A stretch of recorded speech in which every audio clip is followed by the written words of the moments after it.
xibaar yi gën a fës ci internet bi pour nous accompagner dans cette discussion ma dalal Pape Madiakhaté Sarr ci plateau bi Pape maa ngi lay nuyu. maa ngi lay fay bu baax Sophia di am mbégte retrouver retrouver également le très grand Abdourahmane Ly ak téléspectateurs yi. En tout cas le plaisir est toujours pour nous mbaa yaa ngi am jàmm. sant alhamdulilah ñu ngi jàmm bu baax xanaa tàng rek. tàng na de.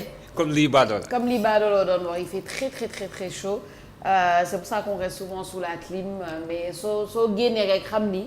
Voilà quoi, les climats dans les climats. Da ngay woyee di da ngay woyee di mi ngi noonu alors Pape Madiakhaté Abdourahmane Ly, on va parler de notre compagnie nationale qui est en difficulté actuellement, Air Sénégal. On l'a appris, beaucoup de difficultés, beaucoup de changements au niveau de cette compagnie. On ne s'en réjouit pas, au contraire, parce qu'il s'agit bien de notre compagnie nationale. On va pousser la discussion, mais avant, ñu xool tweet yi. On a Jazz NPLS moom qui annonce la nouvelle. En mi-septembre, Air Sénégal suspendra ses vols dans plusieurs villes. Après des critiques récurrentes des passagers, retard et qualité de service, des partenaires économiques en retrait à l'égard de la compagnie, Air Sénégal serait en faillite 8 ans seulement après sa création.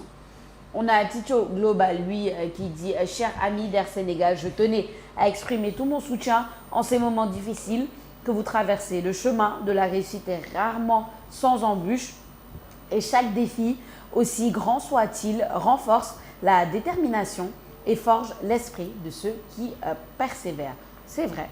On a ensuite Oni Yabouo qui dit « Cela montre qu'ils sont en difficulté financière, mais leur équipe travaille dur pour résoudre les problèmes, élaborer un nouveau plan et renforcer la compagnie aérienne nationale. » On a ensuite qui rajoute, Onibio qui rajoute Air Sénégal a connu une croissance trop rapide et a dépensé beaucoup trop d'argent, ce qui a entraîné des problèmes financiers. Cela a obligé la compagnie à cesser ses vols vers certaines villes comme New York. La compagnie aérienne a des dettes importantes et certains de ses avions ont été même confisqués.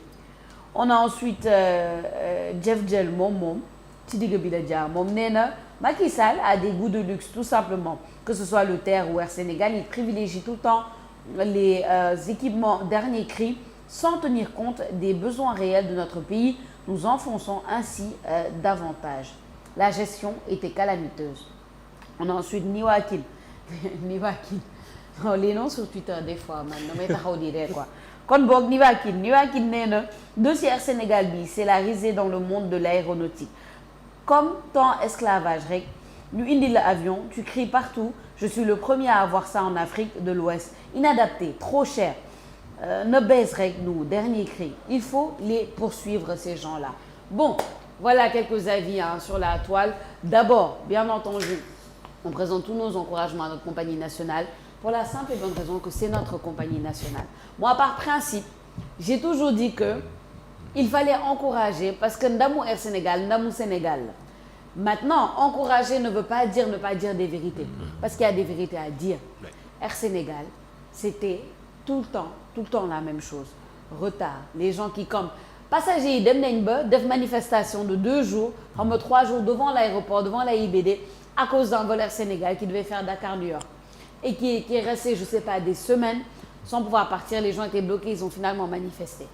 Écoute, il y a énormément de problèmes de gestion. Et pour man, si on veut sauver cette compagnie, il faut vraiment faire un travail de fond. Il faut tout changer. Il faut partir à la base. Il ne faut pas avoir peur de tout rénover. Parce que je pense qu'il y a une chance de sauver la compagnie. Mais pour nous changer, il faut vraiment y aller fort et changer tout ce qu'il y a à changer. C'est du début jusqu'à la fin. Parce que clairement, il y a eu un problème de conception, un problème de gestion, un problème d'adaptation aux réalités de la compagnie, qui peut-être, c'est vrai, certains disent qu'on a voulu taper trop fort, trop vite, du luxe alors qu'on n'a pas les moyens.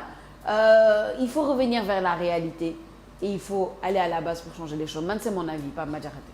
Oui, effectivement, Sophia, ni nga ko waxee noonu la il faut le sauver parce que c'est une question de souveraineté nationale également parce que ñëpp xam nañ ne aviation dafa bokk ci li nga xam ne dafa baax ci dëkk parce que dafay développer ce aura ci àdduna bi moyen de transport la pour des touristes entre autres daf lay permettre nga jaay sa dëkk et loolu dafa am solo malheureusement ni nga ko waxee depuis Air Sénégal bi mu tegoo ba léegi c'est des couacs yoo xam ne ku ko dundul am nga sa mbokk bu ko dund.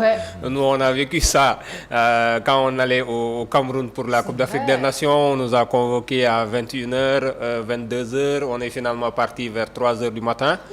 On est resté dans l'avion pendant 2 heures de temps. On voyait le pilote essayer de faire démarrer le vol, mais ça ne passait pas. À un moment donné, on s'est dit, on va descendre parce que ça, ce n'est plus sûr. Bon, après, c'est des difficultés et même sur les choix stratégiques par rapport aux destinations.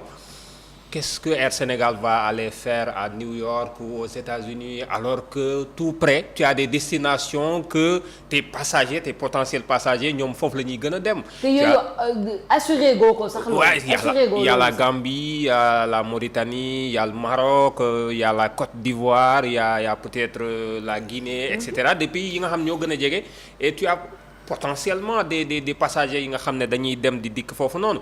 Je ne parle même pas encore de l'intérieur du pays encore que foofu je suis assez dubitatif disons parce que au Sénégal on n'a pas l'habitude nous Sénégalais de voyager ci biir Sénégal en prenant des avions au Sénégal à l'intérieur du pays un Sénégalais qui va aller à Ziguinchor qui quitte Dakar il préfère prendre le bateau ou prendre le véhicule que de prendre un avion et c'est faisable mais c'est une question d'habitude donc pour man on aurait pu privilégier peut-être les pays yi nga xam ne comme le Maroc qui est par exemple un pays boo xam ne Sénégalais yi dañ fay voyager yu bari au Mali en Côte d'Ivoire par exemple etc mais le fait de pouvoir choisir des destinations comme les États-Unis à mon avis c'était pas très cohérent je pense qu'il faut que ñu revenir vers ça bon à entendre parler l'autre jour le ministre El Malick Ndiaye on va aller vers ça heureusement moi ce qui me rassure c'est qu'ils disent que on ne va pas déclarer la faillite de Air Sénégal parce qu'il faut le sauver comme ni ñu ko wax question de souveraineté la mais comme ni ñu ko waxee il faut que ñu dem vers en tout cas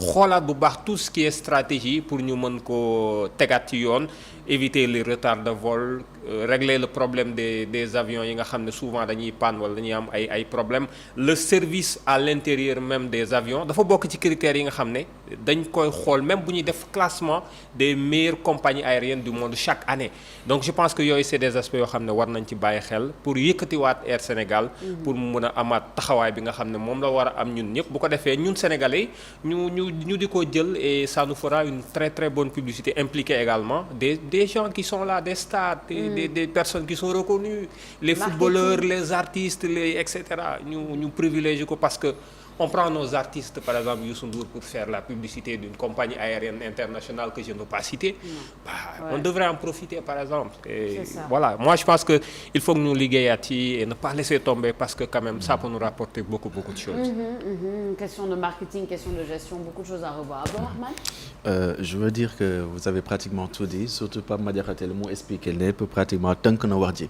aujourd'hui boo xoolee Sénégal malheureusement on a trop le goût du luxe africain sax laay wax en règle générale parce que boo seetee Air Afrique pratiquement lan moo ko daaneloon au départ bi passé toogoon nañ fi waxtaan ko ak monsieur Ndiaye xam naa bu ñëwee tamit mën nañu ci laalaale tuuti Air Afrique au départ dafa di benn compagnie boo xamante ne que ñëpp ko nawoon et cetera mais à un moment donné ku ci nekk bëgg a am sa compagnie bopp ku ci nekk di xëcc sa bër finalement après Air Afrique suux mais ñun dañuy jékki-jékki ñun ñu am suñu Air Sénégal muy juddu si je ne m'abuse c'était en 2017. il y a 8 ans ouais. 2017 la juddu après ñu commencé 8 ans yow ngeen ne da ngay dem ba États-Unis Pape Madiakhaté wax na ko léegi pourquoi pas de base ñu commencé fi nga xamante ni moo ñu gën a jege xool nan la ñoo def peut-être ba am foofu benn clientèle boo xamante ne day solide loolu la ñu waroon def ba pare balaa ñuy xalaat à l'étranger balaa ñuy xalaat sax. États-Unis sax pour man daa xaw a daa sori torop par rapport ak yenn yi nga xamante ne que ñi ngi ñuy jege fii en Afrique notamment mais au-delà de ça marketing bi wax nga ko également am nañu fii nii ay nit yoo nga xamante ne war nañu mën a def marketingu Air Sénégal pourquoi pas ñu impliquer leen davantage pour que suñu compagnie bi nga xamante ne que moo ñu war a mën a yokk suñu image en tout cas rafetal ko suñu image à l'international ñu gën a jël ñi nga xamante ne que ñoo nekkee ci réew mi valoriser leen ne leen saa waay ñun Air Sénégal la ñu bëgg nga valoriser ñu yow lañ ci wóolu jàppale ñu ci ngir mu développer affaire boobu noonu c'est important dafa am solo mais au-delà de ça ci biir Air Sénégal yaa ngi wax sànq expérience bi nga ci dund man dama dund beneen expérience ci biir Air Sénégal Air Sénégal imaginez-vous da ngay dugg ci biir Air Sénégal tu ne vois moi en tant que Sénégalais en tout cas ñu bind Air Sénégal defal la ci drapeau vert jaune rouge nga dugg biir Air Sénégal tu vois des tubaab excusez-moi du terme. Genre tu parles du service. Non, tu parles de effectivement je parle du service. Du service, c'est ça. Effectivement excusez-moi. Effectivement je parle du service. Tu vois des gens yoo xamante ne dégguñu wolof. maanaam anglais lañ lay làkk loolu je l'ai vécu bu ma yéegee man Air Sénégal. mais loolu noonu c'est paradoxal par rapport ak li nga xamante ne que moom la ñuy woote. nationalisation suñu société compagnie aérienne.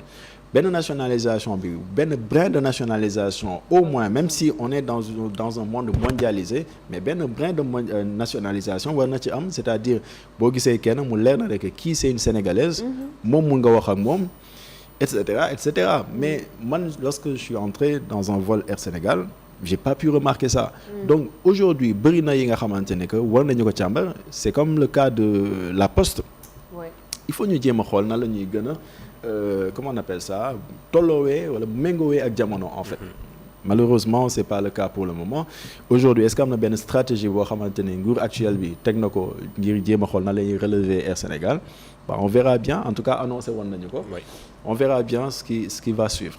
On verra ce qui va suivre. Vous avez soulevé tellement de points importants et intéressants. Man lu ma ci yokk du bëri à part que j'ai beaucoup aimé ton exemple d'Air Afrique parce que j'allais parler de Air Afrique en disant que c'est vrai la chute de Air Afrique ça a été vraiment dommage pour tout le continent africain. Exactement. Très très très dommage. Et si ma xoolee man les raisons il y a plusieurs raisons. Tu en as dit une maanaam ku nekk bëgg a xëcc sa côté. Le manque d'unité disons. Des pays africains te ba léegi mu ngi ñuy topp on n'est pas unis entre nous. Exactement. En Afrique. On préfère toujours chacun tire la couverture de son côté toi alors que si on était unis on serait plus fort. Ça c'est un autre débat on va même pas se lancer dedans parce qu'il y a tellement de choses à dire sur ça. Il y a ça mais il y a une autre chose mais affaire bi business la de. Compétition la de. Yow soo taxawee ça n'arrange pas les autres de. Donc les autres feront tout pour yow nga bañ a taxaw de. Je n'accuse personne mais je dis ça parce que Air Afrique boo demee ba ci biir il y a tellement de choses allez regarder les documentaires sur Afrique il y a tellement de choses qui se sont passées et qui ont mis cette compagnie hormis bien sûr la mauvaise gestion ce que nous on a fait d'abord la responsabilité à nous quand je dis nous je parle de nous en tant qu'Africains mais en même temps quand tu es dans un monde où tu prêtes le flanc mais les autres en profitent. Bien sûr. Et il y a beaucoup de il y a du sabotage qui peut être fait il y a plein de choses qui peuvent être faites te loolu c'est valable pour Air Sénégal dañ moytu. dañ xam ni c'est à nous de se lever c'est à nous d'être savoir que ñu ngi ci monde on parle de l'aéronautique c'est un monde hyper compétitif et quand tu viens et que tu es bien et que parce que Air Sénégal avait bien commencé moi je pense au début il y avait pas tout ça c'est ces dernières années que on a entendu tous ces déboires là problème yi yëpp ak Air Sénégal mais au début première deuxième troisième année man lu baax rek laa doon dégg ci Air Sénégal donc comment ça se fait que tout d'un coup la chute libre.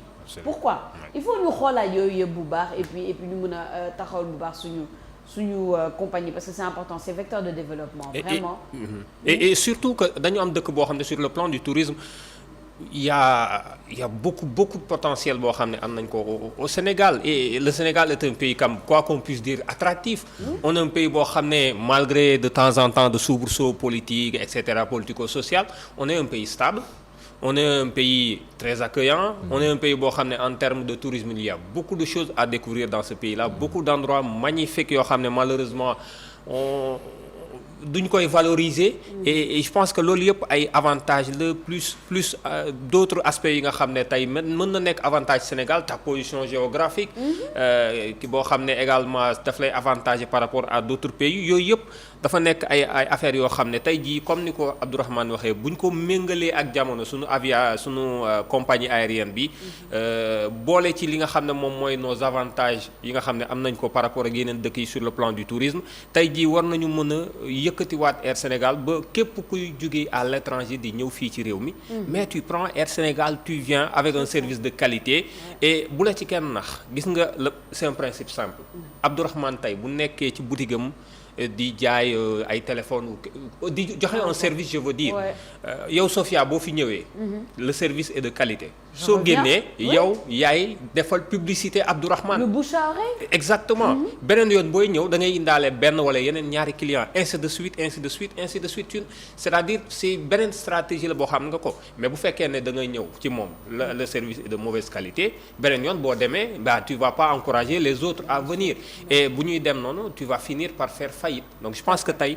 c'est vraiment taxawaay boo xam ne gouvernement bi en tout cas ñu ngi ko ciy xaar pour mu am ci liggéey boo xam ne war na ci def bu ko defee dëkk bi mën ci profiter sur le plan économique parce que je pense que entre Saint-Louis à Dakar et d'autres localités du pays surtout qu'il y a des aéroports qu'on a réfectionnés Ousmane Masseck Ndiaye à Saint-Louis, Ziguinchor, Cap Skirring en termes de tourisme je pense que il y a beaucoup de choses à faire et il est urgent de sauver cette compagnie. Il est urgent de sauver la compagnie. Ce qui est intéressant dans tout ça c'est que les nouvelles autorités xam nañ situation bi nan la tëddee exactement surtout que man lire naa quelque part Mary Teuw Niane toog na quelque part bind benn tweet tama tweet laa koy wooye xam publication en tout cas sur Facebook mu expliqué ne que dund na situation boobu noonu aujourd'hui jege na ki nga xamante ne mooy président de la République war na ko mun a conseiller ñu jéem a xool nan la ñoo def ba parvenir à une compagnie aérienne boo xamante ne en réalité day suqaliku mais au-delà de ça dañu modeste tuuti bu ñu demee ci Afrique gis ne que am na ay compagnie aérienne je veux pas trop faire de publicité mais am na ay on les connaît effectivement yoo xamante ne que aujourd'hui ça marche bien de leur côté mais nañu dem jéem a jàngi ji foofu jéem a xam exactement ñii nan la ñu def ba réussir en réalité seen compagnie aérienne bi exactement et puis ñu kii gis nga damay tàmm di dégg ay kilifa yu wax ne que ñun Sénégal maanaam Mauritanie bi sax plan national de xam nga lan de territoire j'ai oublié le terme te kii nekk fa Modou Djigo nekkoon fa waay j'ai oublié le terme PNAT si je ne m'abuse plan national de xam nga lan développement des territoires non pas développement quelque chose comme ça en tout cas il paraît Mauritanie bi sax moo ñu ko gënal moo ñu gënal bosam moo gën a taxaw quoi que ñu suñu bos xam nga loolu la lay firndeel en réalité ñun on manque de modestie à tout point de vue je suis d'accord on pense que ñun je le dis tous les jours en réalité on pense que ñun on est là on a encore rien atteint en fait il faut que l'on travaille encore davantage pour parvenir aux objectifs j'ai envie de dire élémentaire parce que boo toogee tey Sénégal ñu naan la am na yenn zone yoo xamante ne amuñu ndox amuñu courant mais mon vieux c'est inquiétant donc aujourd'hui am na yu bëri yoo nga xamante ne que war nañu ko xalaat États-Unis mon cher ma chère vraiment dañu xool li def rek mes chers tout simplement non c'est ça nañ xoolaat mbir yi daal nañ xoolaat mbir yi prenons un meilleur départ on souhaite le meilleur à notre compagnie nationale Air Sénégal faut prendre un meilleur départ retourner en arrière pour prendre un meilleur départ pour mieux décoller. Exactement. On atteindra ce défi inchallah mu ngi noonu Pape Madiakhaté merci beaucoup mais le plaisir est partagé et à demain inchallah pour l'actualité sportive et les échos du net inchallah Abdourahmane on continue. Bismillah.